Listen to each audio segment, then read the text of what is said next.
Assalamualaikum students. I hope so you all fine doing well. जैसे कि मैंने अपनी लेटेस्ट टीचिंग वीडियो में बताया था कि मेरा थर्ड लेक्चर होगा पास्ट इंडेफिनिट टेंस के बारे में. First lecture personal pronoun, second lecture present indefinite tense, third lecture that I am right now teaching you is past indefinite tense. तो आज मैं आपको बताऊंगी कि what is past indefinite tense. सबसे पहले मैं आपको ये तीन मैं आपको बताना चाहती थी जो मैंने आपको अपने सेकंड लेक्चर में नहीं बता पाई. I am so sorry. That is present means जो अभी हमारे हाल के अंदर हो रहा है, जिसके अभी मैं आपके सामने टीचिंग कर रही हूँ, वो मेरा प्रेजेंट है. अब मेरे पास्ट के अंदर मैं कर रही थी, लाइक मैं पास्ट के अंदर खाना खा रही थी. फ्यूचर के अंदर मैं अभी अपनी वीडियो एडिट करूंगी. Is that clear? इतना आपको पता होना चाहिए. ये कॉमन है. प्रेजेंट मीन हाल, पास्ट मीन हो चुका है, था, और फ्यूचर मीन्स होगा. तो आज का जो हमारा लेक्चर होगा वो बेसिकली होगा पास्ट इंडेफिनिट टेंस के ऊपर. तो मैं अब आपको इतना लंबा लेक्चर नहीं दूंगी जैसे मैंने अपना सेकंड लेक्चर दिया था, बिकॉज मैं इन सब 5 फॉर्मूलाज को मैं डीपली कर रही थी. आज मैं डीपली नहीं करूंगी, बट जो मेरे चैनल पे न्यू है मैं उनके लिए थोड़ा सा डीपली कर दूंगी. बिकॉज कोई मेरे चैनल को ऐसे नहीं देखता कि शुरू से शुरू करेगा, कोई मेरी इस वीडियो से भी शुरू कर सकते, तो मैं डीपली थोड़ा करूंगी. ओके, तो सबसे पहले हम आइडेंटिटी की बात करते हैं. एक फॉर्मूला होता है जो बहुत इंपॉर्टेंट होता है, जो कि हर टेंस का एक रूल होता है. वो रूल अगर आपको नहीं आया तो आपको पता टेंस भी नहीं आया. आइडेंटिटी. आइडेंटिटी का मतलब होता है पहचान. पहचान को तो आपको पता होगा, जुमले के आखिर का लफ्ज. जुमले के आखिर का लफ्ज से ही हमें पता चलता है ये टेंस पास्ट का है, प्रेजेंट का है, फ्यूचर का है. प्रेजेंट डेफिनेटली हमारी पहचान थी. आई थिंक ता है, ती, ता है, ती है, ते है. इसके अंदर हमारी लिया, दिया, गया, किया. ओके, ये मैं भी आपको लिखती हूँ.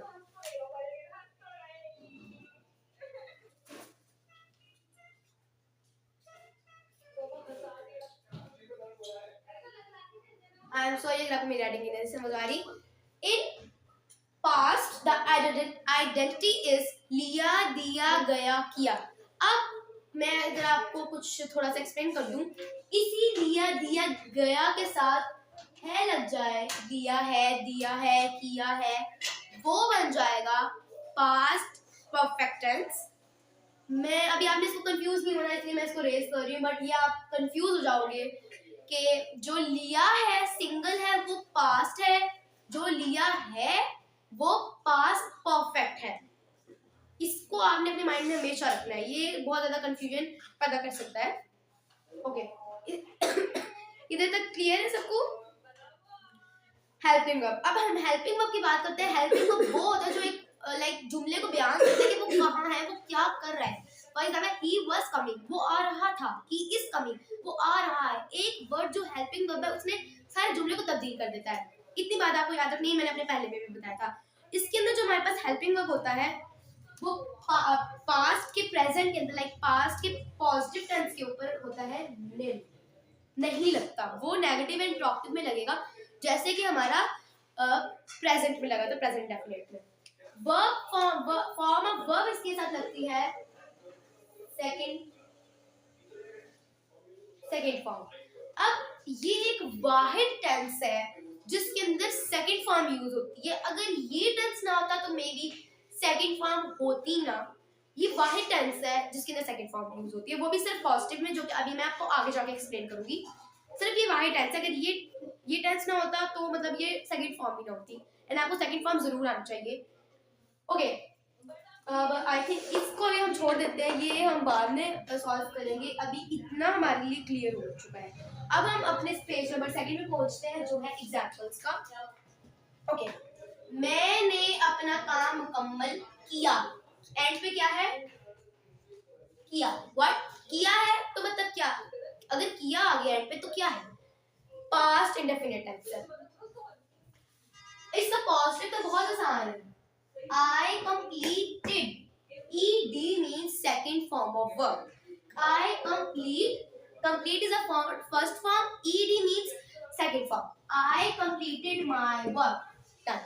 अब अगर हम नेगेटिव की बात करें तो थोड़ा सा चेंज है, जैसे कि हमारा प्रेजेंट इंडेफिनिट था. अब दोबारा इस पे आ जाए.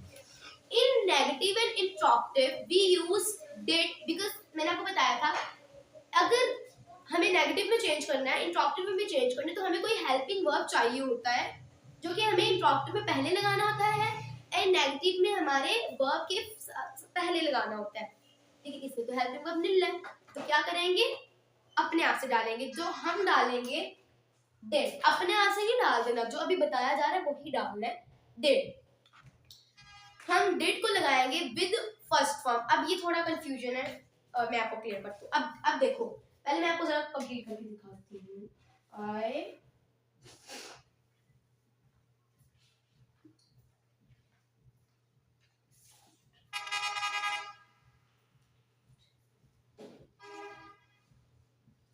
अब आप सोच रहे होगे भाई, अभी तो आपने बताया था कि ईडी लगेगा सेकंड फॉर्म, तो अब ईडी कहाँ गायब करती है? ओके, अब देखो, हमने ऐड करना था हेल्पिंग वर्ब बाहर से। अब हेल्पिंग वर्ब जो है वो तो अब डिड तो पहले ही वर्ब है, तो हम एक सेंटेंस के अंदर तो दो वर्ब तो रखेंगे ही नहीं ना, तो हम एक ही वर्ब रखेंगे जो होगा डिड। बाकी हम, जैसे मैंने यहाँ लिखा हुआ है, in negative and interrogative we use did with first form. Did हम लगाएंगे लेकिन फर्स्ट फॉर्म के अंदर, जो हमारा वर्ब होगा वो तब्दील होके अपनी फर्स्ट फॉर्म की हालत में आ जाएगा। Okay, I did not complete, अब ये सेंटेंस तो बनेगा ही ना, I did not completed my work, no, did is a verb, तो हम इस वर्ब को कैंसिल कर देंगे, हम इसको फर्स्ट फॉर्म में लगा लेंगे। इतना क्लियर है? ये नेगेटिव का हो गया हमारा। अब अगर हम बात करें इंट्रोगेटिव में, इंट्रोगेटिव का मतलब होता है सवालिया, किसी से सवाल करना। मैंने अपना काम मुकम्मल किया, क्या पहले आ जाएगा? तो हम डिड, हमारे जैसे मैंने बताया था, इंट्रोगेटिव के अंदर हम अपने हेल्पिंग वर्ब को पहले ले जाते हैं, सब्जेक्ट के बाद आ जाता है वो। मैं कमेंट करके दिखाती हूँ। Did I complete my work, question mark last में है, कंपल्सरी है, 0.5 डिडक्ट अगर आपने नहीं लगाया। Did I complete my work, इतना क्लियर है आपको? अगर आपको कोई भी मुझसे सवाल पूछना है, मैं अपने शॉर्ट चैनल पे लगा दूंगी शॉर्ट, आपने उसके अंदर से पूछना है एंड आपने मेरी वीडियो को सब्सक्राइब करना, लाइक करना, शेयर करना। Thank you for watching.